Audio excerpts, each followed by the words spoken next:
Yo, bonsoir à tous et à toutes et bienvenue pour ce 20e épisode du journal de bord. Du coup, premier jour des concours, concours blanc, pas des concours. Aujourd'hui, on a passé l'anglais LV1 de 8 à midi et puis on a passé contraction de 14 à 17 heures, donc 3 heures. L'anglais, ça va, ça s'est plutôt bien passé, les traductions, pas de problème. Généralement, les traductions, il y a juste une ou deux phrases où il y a un petit problème, il y a un petit mot où tu tiques un peu dessus. Moi, en l'occurrence, c'était mantelpiece. J'ai appris que mantelpiece, ça veut dire manteau de cheminée. Je l'avais traduit par table. Voilà. Et puis, il y avait aussi pour du français à l'anglais, il y avait harnachement. Un harnachement, c'est un équipement lourd. Donc voilà. En- Ça permet d'apprendre des mots. Mais en vrai, ça va. Et puis, il y avait l'expression écrite, donc, parce que les traductions, ça se fait de 8 à 10 heures. Donc, normalement, vous faites 1 heure pour chaque traduction. Et puis, de 10 à midi, vous avez deux questions. Vous avez une question qui porte sur un texte. Donc, là, c'était un texte sur le premier et le second amendement de la Constitution américaine. Et c'était sur les conséquences que ça peut avoir d'avoir une mauvaise interprétation du premier et du second amendement. Donc ça, c'était pour la première question. Et la seconde question, c'était est-ce que, est-ce que le fait de poser des restrictions sur le port d'armes aux États-Unis, enfin non pas aux États-Unis, ça n'a pas été précisé aux États-Unis, mais bon, on sait qu'on fait référence aux États-Unis, est-ce que ça va à l'encontre des libertés individuelles? Ce à quoi j'ai répondu oui, dans une certaine mesure. C'est quand même un droit de porter une arme dans le cadre de la self-défense.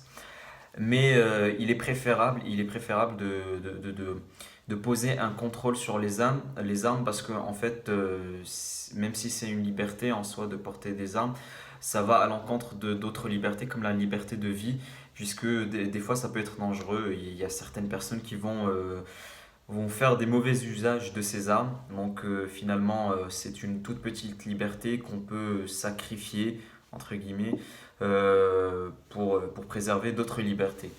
Donc ça, c'était pour l'anglais. L'anglais, ça va. Je sais pas si j'ai réussi ou plutôt raté par rapport aux dernières fois, puisque généralement en anglais, je m'en sors pas trop mal. On verra ce que ça va donner. Mais la contraction, déjà, je pense que j'ai plus réussi que la dernière fois parce que je me suis bien organisé cette fois. J'y suis pas allé au freestyle comme je fais d'habitude. J'ai fait des brouillons. J'ai fait un premier brouillon, un deuxième brouillon. J'ai fait plusieurs lectures du texte. Après, ça se trouve, j'ai de la merde, hein. Si ça se trouve, je vais me viander totalement et je vais me taper la honte. Mais en tout cas, j'ai mieux réussi. C'est comme pour l'histoire la dernière fois. J'ai fait de la merde, j'ai eu une mauvaise note, mais en tout cas, j'avais mieux géré mon temps. Bah, c'est pareil pour la contraction cette fois. Je me suis pas pressé à la fin. Je pense que les parties que j'ai faites, enfin, c'est assez équilibré. C'est pas comme d'habitude où je commence bien et puis au fil et à mesure de la copie, bah, la qualité se dégrade. Là, non, j'ai fait un truc assez homogène. Chaque partie, j'ai essayé de la traiter du mieux que je pouvais.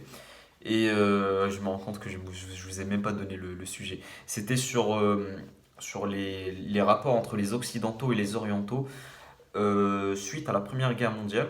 Et donc on faisait une présentation historique. Enfin, historique, on montrait qu'avant, c'était des rapports très, très éloignés. Donc c'était surtout des rapports commerciaux, notamment avec la Chine, avec les produits qu'elle avait développés, tels que la soie, ce genre de trucs dont les Occidentaux ne disposaient pas. Mais suite à la Première Guerre mondiale, on va solliciter massivement les Orientaux.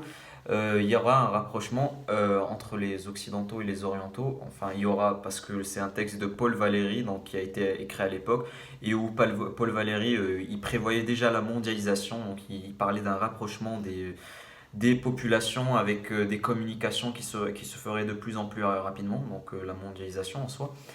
Et ouais, finalement, il n'était pas si difficile que ça le texte. La première fois, j'ai un peu galéré, mais après, j'ai relu et ça allait. Donc cette première journée, ça va. Elle était assez soft. C'est la journée la plus soft hein, de ce qui va suivre. Demain, on aura histoire. Je vous le dis, ça va pas être aussi joyeux qu'aujourd'hui. Mais voilà, en tout cas pour cette première journée, je trouve que ça allait. Et puis là, je vais réviser l'histoire et faire aussi des maths. Et je vous ferai un compte rendu demain. Donc moi sur ce, je vous souhaite une bonne soirée, travaillez bien et à demain.